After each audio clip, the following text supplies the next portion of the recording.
Okay, for today, we will be talking about quality. What is quality? Quality has been defined by different management leaders. One of them is W. Edward Deming. Quality is about meeting the customer needs. Then we have Joseph Juran na nagsabing quality is about fitness for use. And then we have Philip Crosby, conformance to requirements. Then from Japan, we have Kaoru Ishikawa na nag-define that quality is all about continuous improvement. You will not settle for less. And then we have Armand Feigenbaum, who defined quality as customer satisfaction. Now remember, when a company focuses on high quality of a product, it entails cost. And in here, we need to discuss the meaning of quality costing. It refers to the cost that a company incurs to come up with a quality product. It is the cost to prevent, to detect, and to correct or address quality issues in a product. Now, how does it arises? Issues can also arise because of these three: error at the time of production,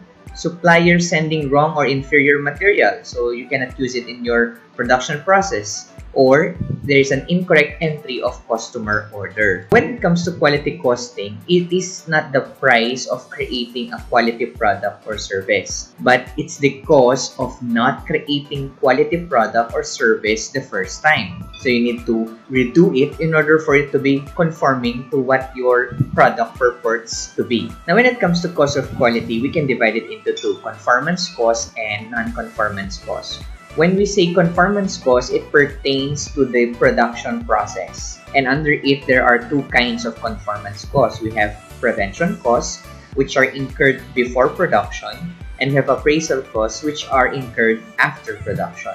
So if we will focus on prevention costs before production, as we all know, prevention is better than cure. So mura kapag pine-prevent mo yung isang bagay na mangyari, lalo na yung pagkakamali. So what are the prevention costs being incurred by the company?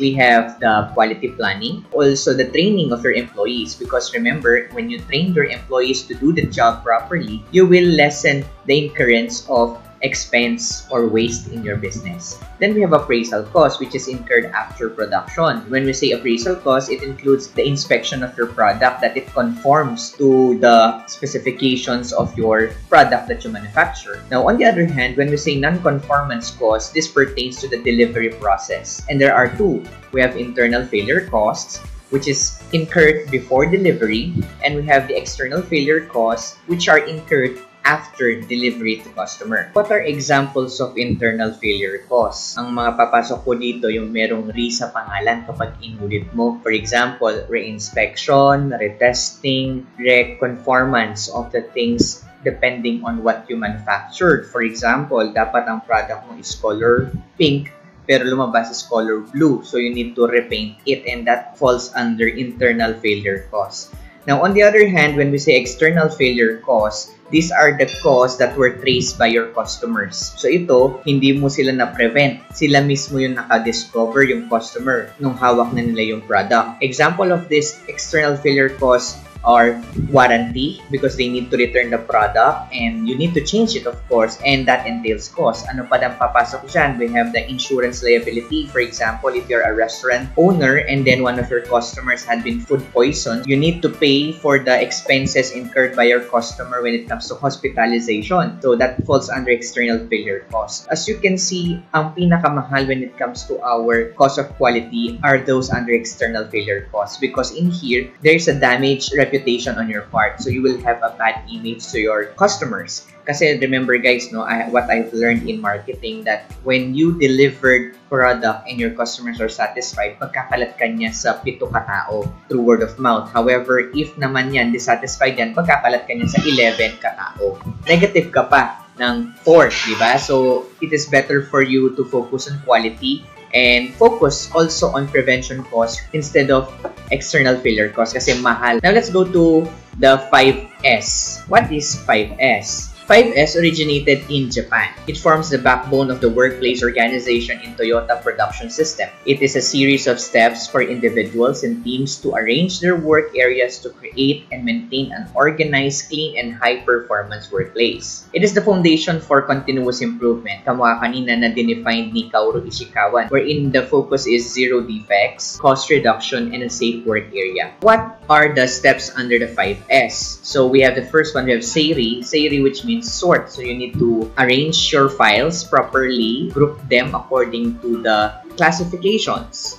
Then we have 2, say tons, set in order. So for example, if you are in your office and then you want to have a different folder for different documents, so that is say tons, set in order para hindi ka na mahirapan mag-trace. Remember guys, time is a waste when you consume it in just finding the things that you need. Then we have Seiso. Seiso means shine, also known as spick and span. It means cleanliness. Dito rin nag-start yung Playgo, which is clean as you go. Fourth, we have Seiketsu or standardize. It means that what is being done by one employee should also being done by another. So dapat pareho ang ginagawa ninyo. Just like in banks, when you process a certain transaction, that is just the same, okay, as one teller compared to the other. So it means that you need to know the steps on how to process them. And then lastly, we have number 5, Shitsuke or sustain. It means that even if there's no one that will overlook at what you do, you will still going to make it properly. Okay, so again, there are 5 steps: Seiri, Seiton, Seiso, Seiketsu, and Shitsuke. So what is continuous improvement? This is the relentless effort of top management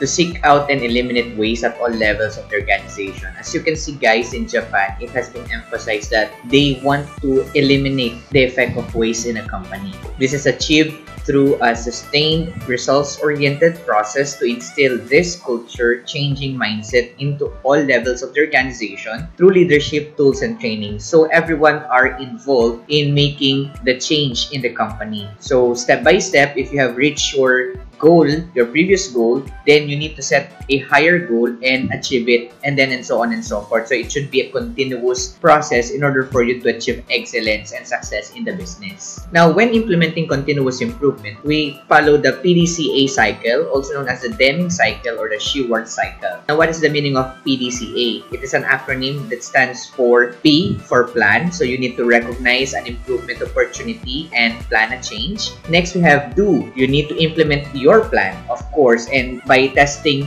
the change that you want to implement, carry out a small-scale study. Then after that, you proceed with C, check. You review the gap between your plan and the execution part. You analyze the results and identify what needs to be improved or what you've learned from the process. And lastly, you need to A, act, use your learnings to replan or to plan new improvements, and then you begin again with the cycle. So that is how continuous improvement happens in the business. You plan, you do, you check, and then you act. Then we will discuss Kaizen. What is Kaizen? Kaizen came from the Japanese word Kai, which means change, and Zen, which means good. It is a Japanese business philosophy regarding the processes that continuously improve operations and involve all employees. So you need to cascade from the top management down to the rank and files. Kaizen sees improvement in productivity as a gradual and methodical process. What are the advantages of Kaizen costing? Number 1, Kaizen reduces waste like inventory waste, time waste, and workers' motion. And then, Kaizen also improves space utilization and product quality. Of course, when you minimize your inventory waste, you are reducing your consumption of space in your business. Next, we have the results in higher employee morale and job satisfaction. And lastly, it teaches workers how to solve everyday problems.